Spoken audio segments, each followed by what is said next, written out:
And speaking of the requirements, Eric, do you know any specific things like that maybe couldn't be used for FBA, maybe wouldn't necessarily be good for FBA? Obviously, heavier stuff is going to cost you more. Like Brian said, they charge it by weight. So I'm not going to put a washer and dryer in FBA. I'm going to do that probably FBM because that maybe might be Maybe. cheaper, but yeah, that even still, like Brian's saying, like these things, this Amazon's the cheapest one on the market. And Right. we knew that again, that's part of their dynasty, but yeah, like talk a little about like what's required for FBA, like what's maybe recommended. Um, like the FBA requirements. I mean, there are certain like requirements, but if I'm going to answer the other question, like, it's going to be really up to you. It's going to be based on your margin. It's going to be based on the size of your product, your price point, your cost, all that kind of stuff. So, if we said a washer and dryer, like as you mentioned, it's possible that the shipping that FBA can give us might be better than, your shipping that you have out of your warehouse. Most likely not, but because those are big heavy products, right? But it's worth exploring. So even if you're like, no, our product is completely, we couldn't possibly, you might as well try it. You can kind of go into your Amazon Seller Central account and you can kind of make a test shipment, and you can kind of see what your cost would be before you actually send it. We do that quite a bit when we're trying to do, help our clients with some, cost analysis and just trying to see what their margins are and all that good stuff. So we'll do some fake shipments, just kind of see. The other thing is, what was your question? Oh yeah, FBA requirements. As far as like FBA requirements, can I get a little bit more specific out of that, Pete? What are you thinking? Like, are you worried Yeah, I about mean, like like batteries or what do you, I, that kind of stuff? I know Amazon's got all their rules and stuff and all their guidelines and things that you can't like. Is there anything I can't put in FBA? Ooh, Brian, you might have to help me with that. There's like there's some chemicals, there's some hazmat products. I'm Pesticides and not stuff, right? Or no? like Brian. I had a And list. they Let me have, see.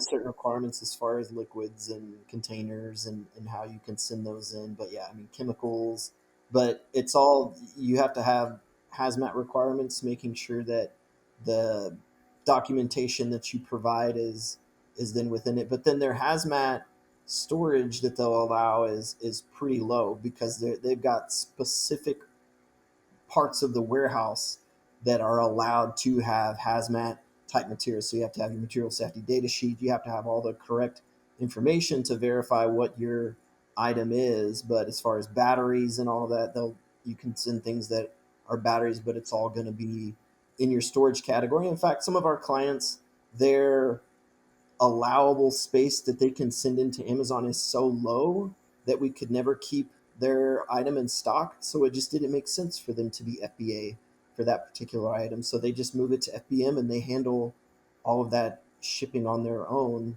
But also that caveat too is that if you want to send in items for FBA, you have to provide your own shipping. You're not going to get your shipping purchased through Seller Central and their sweet workflow and their cheap rates, because that the caveat that is not built into their workflow as far as scheduling with their carrier and making sure that all the requirements are met. You're going to have to do your own shipping for that through your Hmm. preferred carrier or however you want to handle it. And so they do allow that, but of course it's extra hoops that you have to jump through in order to get it in there, because it's just a risk.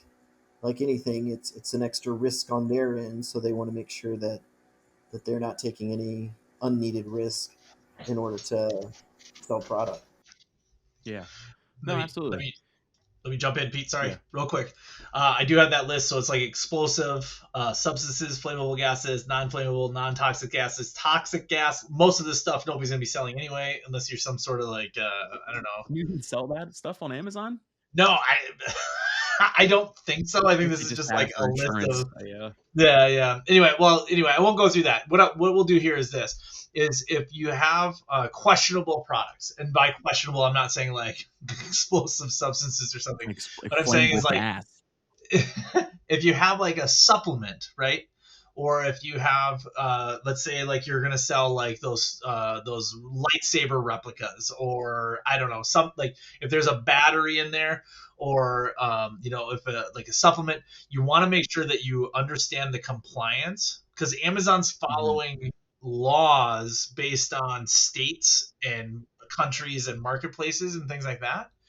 So just make sure that you understand your compliance, and if there is some sort of compliance issue for that country, for that marketplace, for that state, or whatever, you're going to want to make sure that you have your manufacturer safety data sheets, your MSDSs. Your factories Mhm. should have that. And then if you have like supplements, you want to make sure that all of your like certificates are ready and you have all that going. And if you do have like a battery, Amazon does provide you with an easy battery exemption sheet. So all you have to do, like if you're a lithium ion battery or whatever, you just have to have your maybe Brian help me out. I can't remember. It's like your wattage. Or if you have one battery, two batteries, if it's inside, Brian, it looks like you got something to say. So I'm going to pass it over to you. No, I mean it's that you're looking at voltage, and because it's certain shipping codes, because that's Amazon's not going to take things that you just can't ship. You can't ship firearms and explosives. Mhm. So I mean they're looking to make sure that as far as its classification for shipping, that it's met, and that's kind of what their requirement. And when you're filling out that information is when it's going to tell you, okay, this is the classification for it. This is how it's going to ship, because you're shipping it into them, but Amazon still has to ship it out too. So they've got to make sure they've got all that information to meet their carrier or their own shipping requirements. Yeah, absolutely. Like I said, I know there's some things you just can't sell on Amazon. So you said like explosive gas, and I was like, explosive gas, like what? But that makes sense. No, it does.